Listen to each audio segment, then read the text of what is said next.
Yo, what's good, YouTube? You're back with BARNATURALPREZ. And today I'm going to be going over how you should be eating for performance, how to maintain a lean physique, and how to get the most out of each training session. Follow along throughout this video, and you're going to learn how I would train myself and my clients to perform through each specific type of training method that we're going through. We're going to be going through skill training, strength training, endurance training, and more hypertrophy-based sets. All right, number one. Let's start with somebody that's looking to cut, someone that's overweight. If you're holding any excess body fat and your goal is to lean down so you can get visible abs, or lean down just to get a leaner physique in general, you should have zero. When I say zero carbs before you work out, I mean zero carbs. You can have fruit, you can have greens. When I say carbs, I mean starches. You don't want to have no potatoes, no bread, no rice, none of the pastas, none of that prior to a workout. All that's going to do is cause a spillover effect for what you already have stored in your body right now. Your body has tons of stored energy if you're holding extra body fat to get you through today's workout, tomorrow's workout, and the next workout. In theory, if you're holding any body fat and your goal is to lean down, 4 out of your 7 days a week should be predominantly lower carb days, around 20% of your total calories. And 3 of your hardest training days is when you manipulate the carbs. That's when you go up 30, 35%, 40%, depending on how hard you train for the day. And this way your body understands how to utilize them better. So again, if you're holding any body fat, and if your goal is to cut, I highly recommend keeping all starchy and bread-like carbohydrates out of your diet pre-workout.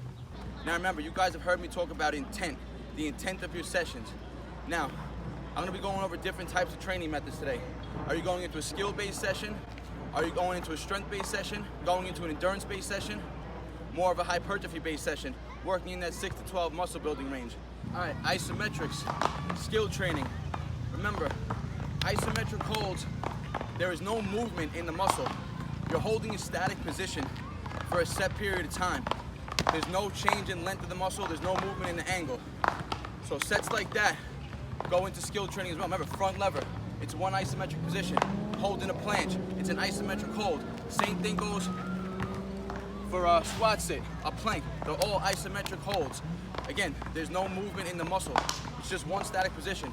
Chin over the bar hold, push-up holds. You hear me talk about a lot, especially if you're a beginner.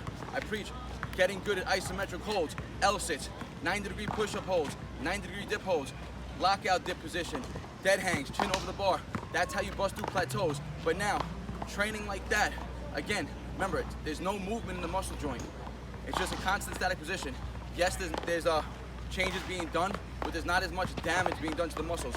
So when you're doing sets like that, like you see me doing front lever holds, handstand holds, chin over the bars, isometric holds like that, days like that, I preach to my clients and myself, lower carb days. Again, there's not much breakdown in the muscle.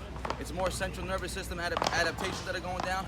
You're trying to bust through plateaus and get stronger in a specific range of motion. So again, you're not breaking down tissue over and over and over in a full range of motion, that's what warrants the higher carb days. Yes, your heart rate's gonna get elevated here, but again, you gotta think smart. High elevation of the heart rate plus a lot of muscle breakdown, that's what warrants the high carb days. If you have one or the other, still should be lower to the moderate side carb type eating for the day. So just like you see here, days like today when I'm just training handstands into front lever, it's very low volume. I'm not really killing myself. I may do 10 sets total of this work. So again, this would warrant me eating a low carb day post-workout. Here you're gonna see I'm doing high intensity bar sets. They're very high rep. There's 30 plus reps a clip. Now, mind you, I even have a 25-pound plate strap on me. So if my training intent for the day was this type of workout, I would be hitting this for round after round. This is working on my endurance and my capacity on the bar. Sets like this cause a lot of muscle breakdown and a lot of blood flow to be going to the working muscles. And again, it's superset style, so again, the blood's going to travel back and forth, really elevating that heart rate. So I would consider these sets more hypertrophy on the high end and endurance-based sets, because again, I'm hitting 30 plus reps per clip, and I would be doing this for round after round, aiming for 8 to 10 good rounds.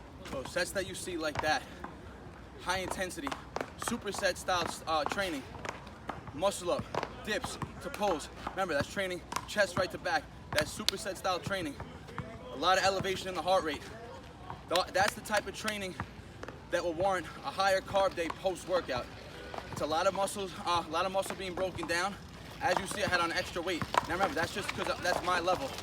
You may not use extra weight, but again, those are intense sets. It's superset style training. Blood flowing is constantly going from one muscle to another. It's a lot of muscle breakdown. And if that's the type of training you're doing, you should be hitting 5, 6, 7, 8, 9, 10 sets of that a day.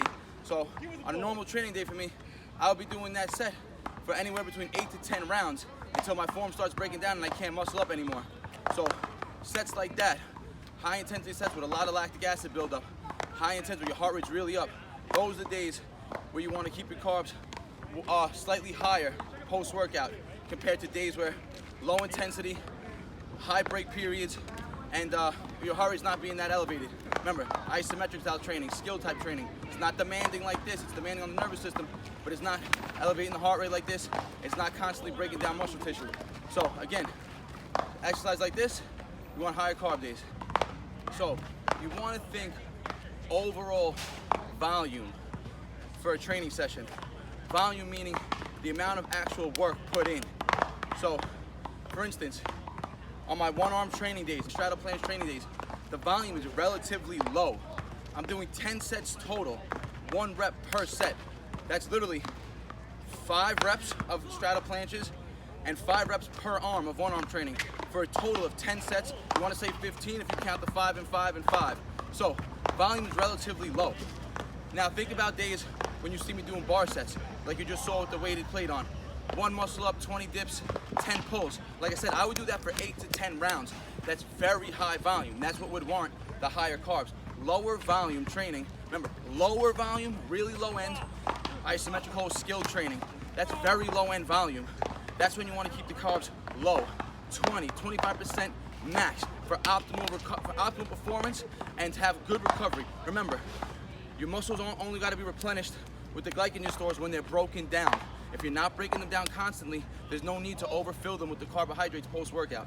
So again, high intensity sets, a lot of volume, higher carb days, lower intensity, isometric hold. Now remember, even though isometric holds, there's a lot of time under tension. Again, it's only 1 rep, 2 reps per set.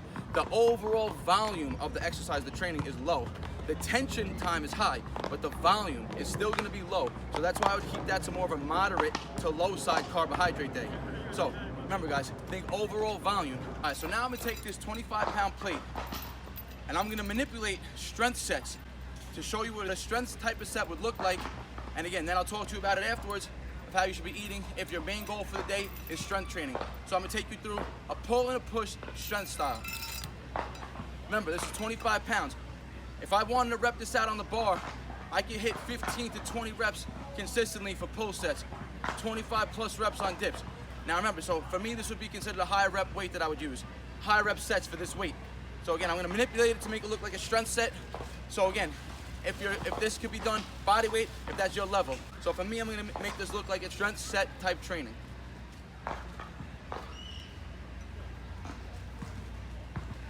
Remember guys, when training for strength, you want to use a weight that allows you to fall in that 1 to 5 rep range. If you could do that weight for more than 5 reps, it's no longer really a strength-based set because you want to be able to get stronger and stronger at heavier weights. So if you could rep a weight for more than 5 reps, then you, in theory, can be using a heavier weight for lower reps.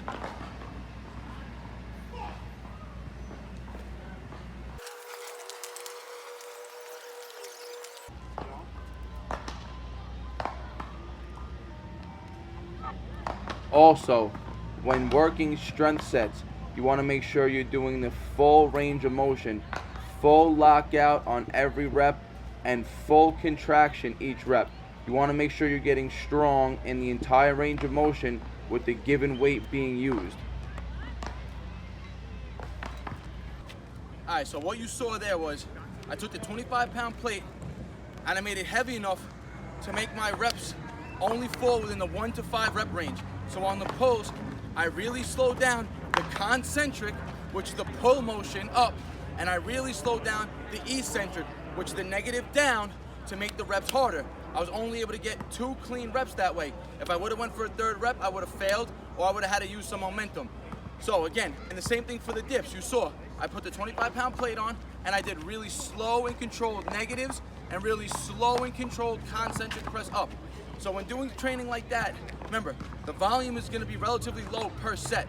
And remember, when you're doing strength training like that, the rest periods are longer. You need to regenerate your ATP and your PCR, which is your phosphocreatine stores, which take optimally 3 to 5 minutes to fully recover. So when you're doing strength training sets, remember, you're burning through those quick ATP, PCR pathways because the rep ranges are low and the sets do not generally last that long. They're lasting maybe from 5 to 15, 20 seconds tops to stay in that 1 to 5 rep range. So again, when training in that lower volume rep range, 1 to 5 reps, you're gonna wanna warrant lower carb days. You can maybe push it to a moderately higher carb day, maybe around 25-30% of carbs for the total day, depending on how hard and how many total sets you did for each specific workout. But generally, when you're doing strength training, you're really not doing more than 5-6 sets per muscle group, keeping the volume relatively low. So remember that, guys. Just keep thinking in terms of volume. When your volume, when your workload, when your overall workload is high, that's what warrants the higher carb days. And again, for people that are trying to cut, that have that excess body fat, 4 days of your week should predominantly be 20% carbohydrates. So no matter what, those 3 days you're eating higher carbs should be the days that you're training the hardest.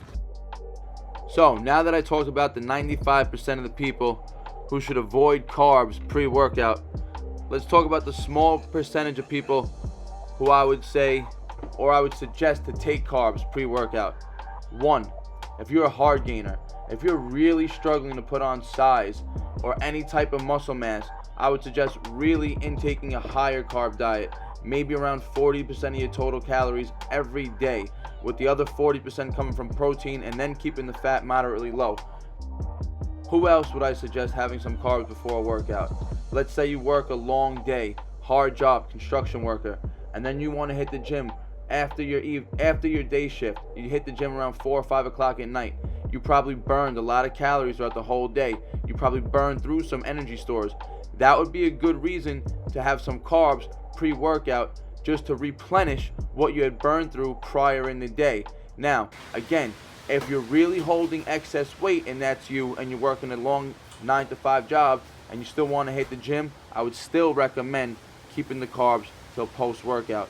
But for the small percentage of people who are relatively lean and have a hard job and then train late at night, I would recommend having some carbs pre-workout, just to get a little bit of energy stores replenished from what you burned through during the day. Yo, for those who are thinking, how come you're preaching all this stuff but you're not that lean?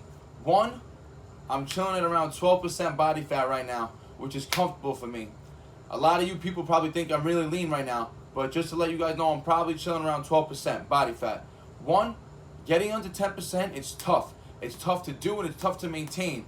And remember, to be able to get leaner and leaner, you gotta be in a deficit. That means you gotta starve your body. 1, I enjoy food, I enjoy eating. 2, I feel better when I get to feed my body more food, more nutrients. I perform better. And remember, I live a very active lifestyle. I personal train on the reg every day, seeing about 4 or 5 clients on the regular. I need to eat. I need to eat as much as I can. I don't want to be in starvation mode. I need to be able to perform optimally all the time. So very rarely are you ever going to see me under that 10% mark anymore. Maybe if I'm going into a competition or something, but again, comfortable and more sustainable, 12%, still look good lean, everything still shows. So remember, and if you guys are enjoying these nutrition videos and the tips I'm giving you and you're finding them useful, don't forget, leave a comment, DM me, and like always, like, comment, subscribe. Peace out. BARNATURALS.